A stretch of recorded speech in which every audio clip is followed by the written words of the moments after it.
What can we say about the relationship of Islam and the West, past and present?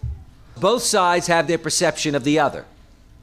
Both sides have engaged, as indeed Iran and the United States has engaged for the last 20 years, in a process of mutual Satanization, in a process at times of mutual demonization.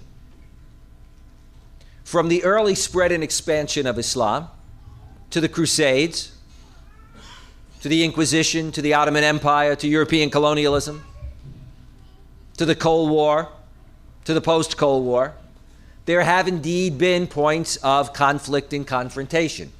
The question is whether we're going to choose to move beyond them or to just stay comfortably talking about them. And the irony is, the conflict and confrontation came not only because of differences, they came because of similarities. The very similarities that I will argue become the basis for moving forward together were, in the old days, reasons for confrontation, or taken that way. The spread of Islam was taken as a theological, political, and civilizational threat by Western Christendom. Why? Theologically, it would sound like we were talking about similarities. Muslims believed in the one true God, as do Christians and Jews. Muslims believed in a long line of prophets. They believed in revelation to Moses, to Jesus, and one final time to the Prophet Muhammad. They believed in accountability and responsibility in life, social justice, family values. And they believed, if you will, in eternal accountability, heaven and hell. And yet this itself became a source for conflict. If Christians were comfortable in saying that Christianity had come to succeed Judaism, that the revelation had somehow been distorted and now there would be a new revelation, Christians were not comfortable when Muslims came along and extended that same logic. If Christians were comfortable in saying our community has now been given a universal mission to spread God's will, they were challenged and threatened when Muslims came along and said, and God has now given that mission over to us. So in an interesting kind of way, theological similarities became a source for, in a sense, theological confrontation at times. Politically, obviously, the spread of Islam, the extent to which it overwhelmed Eastern Christianity, was seen as a threat. The extent to which it spread globally, it was seen as a competitive threat. And of course, civilizationally and culturally, this was the case. And yet, there were many points of cooperation. These points of cooperation, and indeed of civilizational dialogue, are too easily passed over. You know, when we talk about our civilizational and historical past, we see the points of conflict. We often don't talk about the points of cooperation. As Islam spread, Christians and Jews played a major role in the Islamic Empire. That's a major part of history. Some are aware of it, most aren't. As Islam developed its great civilization and culture, it would have never been done without Muslims learning from Western philosophy and science. Today is the feast of St. Thomas Aquinas. St. Thomas Aquinas is one of the great Christian and Catholic theologians and philosophers of all times. Thomas Aquinas was able to be the philosopher and theologian that he was because he not only Thomas Aquinas, but his teacher drew heavily off Arab and Islamic thought and culture. That kind of confluence is often overlooked. Those points of contact and cooperation are often overlooked. What about Muslim-Christian relations in the 21st century? Well, that gets kind of interesting and tricky. I will say some things that to some in the audience may be obvious, but my experience is that they are not to neither the average Muslim that I come across nor the average American. They know part of what I say, but they don't understand the way in which I'm going to frame what I say. To understand Muslim-Christian relations today in the 21st century, to understand the relationship, if you will, of Islam and the West, and of Muslims in the West with, let's say, Jewish and Christian communities, one has to appreciate a couple of major, not just facts, but in a sense, see them as realities and experiences. Both Muslims and Christians bring to bear their historical baggage. The challenge internationally is for Muslim countries, the vast majority of whose rulers are authoritarian, to indeed think about what is best for their people long term and to open up the system. It is for Muslim rulers to indeed show that they believe in self-determination, but here self-determination for their own people, to allow people to participate more politically, to allow people to choose the direction of their societies, to allow people to discuss and debate the role of religion in society,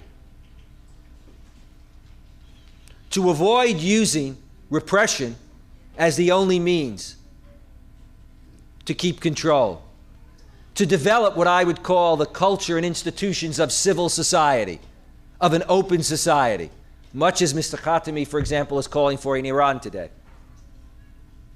Without that, one will simply perpetuate authoritarianism, whether it's secular or religious. The challenge to Western governments is to walk the way they talk. That is, if Western governments are going to say that they believe in self-determination and democracy, then it must be for everyone. You can't have a double standard.